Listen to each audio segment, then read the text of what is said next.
Well, welcome you to today's episode, and we have Joel Norris, who is the assistant pastor and also the young adults director. And we're going to add for this episode the campus minister for the ministry at Middle Tennessee State University there in Murfreesboro, Tennessee. Thank you for getting on the show today, Joel. Hope you're having a good day. Yes, sir. Good to be back. Awesome. Well, as we have gotten to know each other over the last couple of years, I think the first time I met you, time flies by, but I know it's probably been 3 years or Yeah, more. yeah. You began to share with me the burden that God had given you for Middle Tennessee State University, which is a secular university there in your town, and you just began to kind of share with me the desire to reach that. And so we want to talk about that today on this episode is about how you can reach your college campus. And Joel's just going to share some insight and kind of how that unfolded for him. But if you just to start us off, Joel, would you just mind sharing just a little bit about how you developed that burden to reach Yeah. MTSU? Yeah. So we are obviously a college town, Murfreesboro, Tennessee. A lot of people don't really think of it as that. Most people have never even heard of Murfreesboro, Tennessee, but MTSU is actually the largest university in the state of Tennessee. And because of where we are located and because of some of the in-state college scholarship opportunities that they give, we're really 3.5 hours from either border of Tennessee. And so we're a large suitcase university to where kids will come, they'll stay through the week, and then they'll be able to go home on the weekends. And so MTSU has kind of steadily grown ever since even I was growing up in this area. And so I always watched and kind of saw people coming in. I saw our community growing as a result of the university. And really, our church had never found an open door to do anything. We had done some outreach events over there. We had done some soul winning blitzes and some of those things, but had never really had a foot in the door. And so, kind of fast forward to where I was in college and ended up working alongside of a guy who was reached through a campus ministry. And our job kind of allowed us to be able to talk throughout the day. And so one of the things that I would ask him, I would just start drilling him like, hey, what did they do about this? How did you find the church? How did they find you? What where they having Bible study? And so I remember even in those early days, kind of not even knowing what God was going to do. I was intrigued by it. And then ended up coming back here to Murfreesboro after I graduated and got the opportunity to teach our college and career class at that point. And so MTSU was just kind of the natural fit for some sort of outreach plan. And so ever since then, I guess kind of the rest is history. But God just kind of burned that in our hearts. It really is. It's a mission field within your community, is what a university is. Yeah. No, it definitely is the young people it draws, the international students it draws to the community, Yeah, and I don't know hardly any universities that are not growing, right. which makes your town grow. So you had the burden to reach it. It's neat how God was utilizing somebody years in the past to kind of intrigue and build that. God works Yeah. that way. I think that's neat. So you got the burden, it's kind of that natural next step. Kind of walk us through how that began to unfold because you guys have a registered organization there at MTSU now where you guys have full access to the campus. So kind of show us how that kind of unfolded. So for us, we had really had people that maybe graduated from our Christian school here, or people that had come through our church go to MTSU. And what we saw was that maybe once they got into MTSU, they would end up in someone else's church, or they would maybe even start to drift from the Lord. Sometimes that happened as well. And so what we saw was that we were putting good kids into a public university, and rather than using them as and giving them an opportunity to be a light, the darkness was actually maybe affecting them more than they were affecting the darkness. And so, all that to say that we had prayed for years. It was kind of this process where it seemed like we just kind of kept getting the run around. And so we would maybe meet a quota, and then some sort of paperwork would fall through the crack, or something. And so around that time, I just really kind of said, Lord, like, it seems like you're closing these doors. I'm just going to wait on you to open them and lead us to the right thing. And that's kind of by God's providence when I crossed paths with you and with CFC. got to hear what you guys kind of how it started at UT Knoxville, and then what you were doing at App State at the time that I met you. And so to see all of that, and then now be able to come full circle, you guys, the Austins, and then CFC as an organization, getting our constitution turned in, getting kind of our quotas met, and getting some training in the hands of all of our leaders. We've now been able to be on campus for a little bit over a year. We started midway through the fall semester last year was when kind of everything finalized. It's been a weird year, but anyways, we still are on campus. And so now we're full time. We're getting ready to do our spring elections here within the next couple of days to be able to come back around and start doing stuff again, hopefully on campus next fall. Yeah. So no, yeah, this semester has been unique Yeah. for everybody for sure. Yeah. So you guys, there's of course requirements the school has. You guys fulfilled those, turned in the application, got approved. Now you are considered a campus minister with MTSU. You have the ability to be there on campus and utilize facilities and so forth, which is a huge opportunity. So what does, let's say it's fall semester and COVID's not there. What does ministry at MTSU look like? What are you guys doing?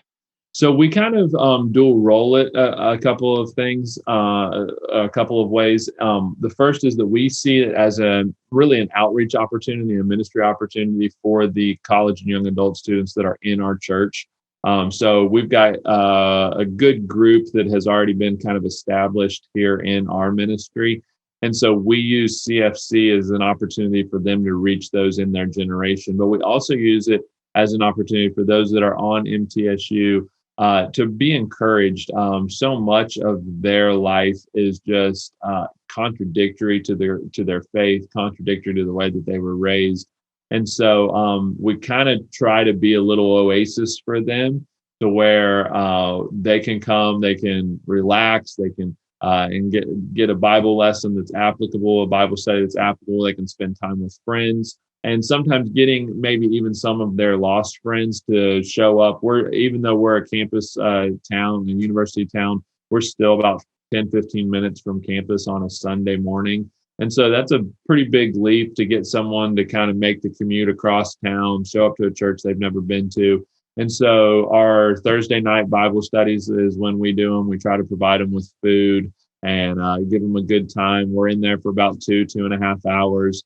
And so we use that as an opportunity to minister to the kids that are there, but also as a ministry opportunity for our ones that are still in the church, to try to make some connections with lost people, with maybe Christians who have become disconnected while they're there on campus. And so that's really our whole goal with it when we get there. And hopefully when we get back on campus this fall, that's going to be what we're trying to do.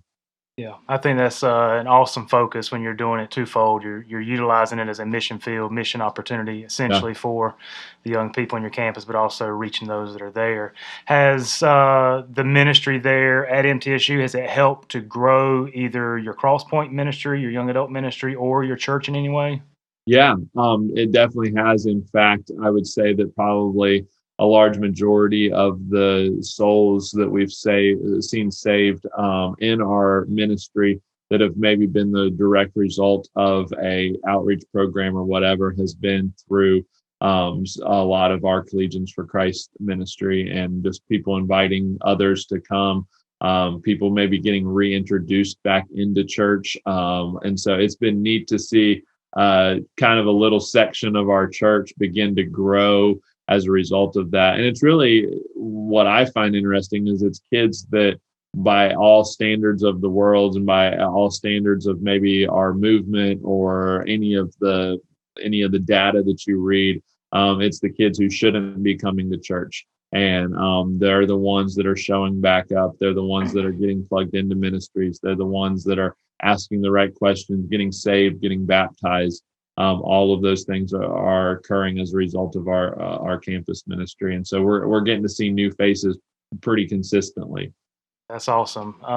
So, I mean, essentially, the ministry outreach that you guys have there at MTSU is helping to affect really we hear the generation that falls out of church, the church Right. dropout statistics. So essentially, it's helping that, Yeah. and then essentially it's helping grow your young adult ministry there in the church. And I know we may have some people that are listening or maybe heard the previous episode about trying to do young adult ministry in a local church. And if you're maybe it's you have one young adult, and so you're scared to start that Yeah. ministry or class or whatever it is, or maybe you have zero, and I know that's Yeah. intimidating. But if you have a college campus in your town, you have lots of young adults Mhm. to go to. So you have an area that you can go, you can minister in order to reach and really bring back growth to that ministry. Yeah. So if somebody that has a college in their town definitely has the means to grow or bring in young adults to their church and ministry. Yeah. Um, I know a kind of a misconception a lot of times is this age group, or especially the college student, will just take from the church. Right. They don't really, give back. They're not going to be a tithing member. They may not, Yeah. join because, like you said, it's a suitcase school. Mhm. So, what do you see there as far as is it just they're just all takers, or do they give back to the church in any way? I definitely think that there is an element of taking, and the way that we've always kind of tried to paint it as a ministry is it's not so much that they're taking as much as that we're giving, and I think that that's a huge maybe philosophy shift for some churches. Is if you're only reaching people for what they can do for you and what they can do for your church, then you've kind of got a warped motive, and that is definitely a huge critique of this age group. But what we've seen, at least here, is that there is a time where the light bulb clicks on, and it may be a little bit slower than what the generations of the past have maybe shown. But the thing that I will tell you is this: is that I think that there is a spiritual depth to this generation once they get involved that will help them serve more faithfully. One of the things that you sometimes saw with maybe some older generations is that, well, there was this outward service, but sometimes the inward heart didn't match. And I think that one of the things that this generation has maybe come back around and almost rebalanced is that they do have a great heart for God. They do have a great heart to do something in this world. And sometimes it just needs conditioned and kind of pushed in the right way. And so we've seen many of our students get plugged into serving, get plugged into choir, get plugged into one of the things that we're seeing right now is we're getting to see MTSU students who are graduating and they're staying in this area. And now all of a sudden they're able to do even more. They are joining the church. They are bringing their friends. They are working in the nursery and some of these things. And so it's you will have to give. That they are that type of generation, but at the same time, I don't want it to be seen as, well, it's an empty investment. In fact, I think that it's a great investment because you're really investing in the not just the future of the church, but the present of the church.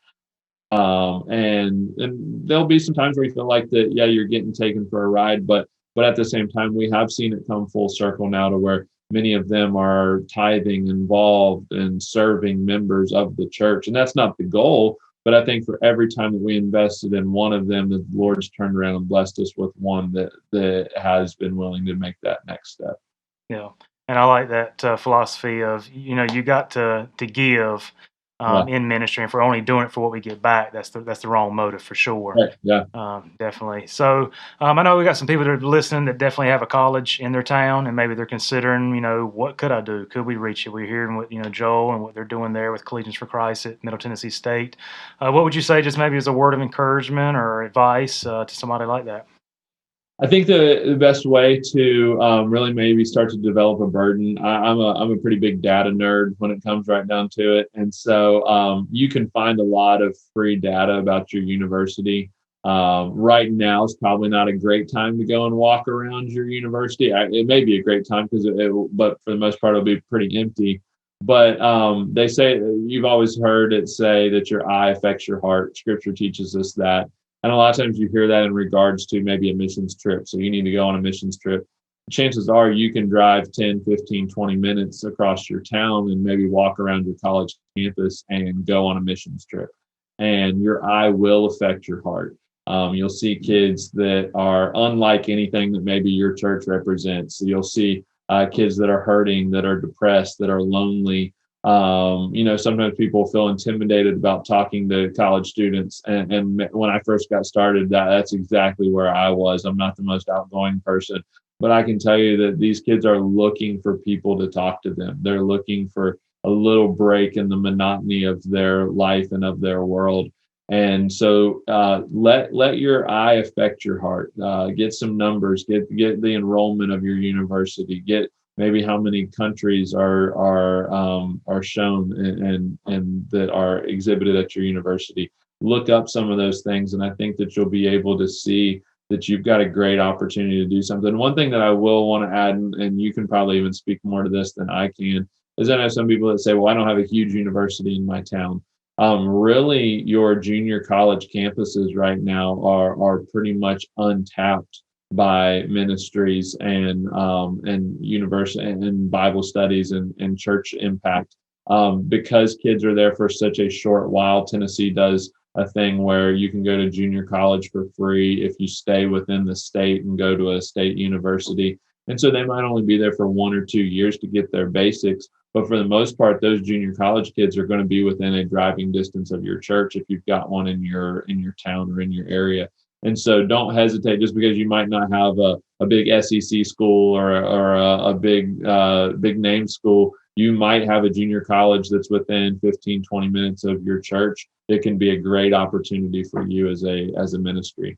Yeah, and we definitely, as we've helped churches to start ministries, it's the community college, it's your medium-sized colleges, all the way up to the major, Yeah. University of Michigan, Florida State, University of Alabama. So definitely don't let the size of your college take it off.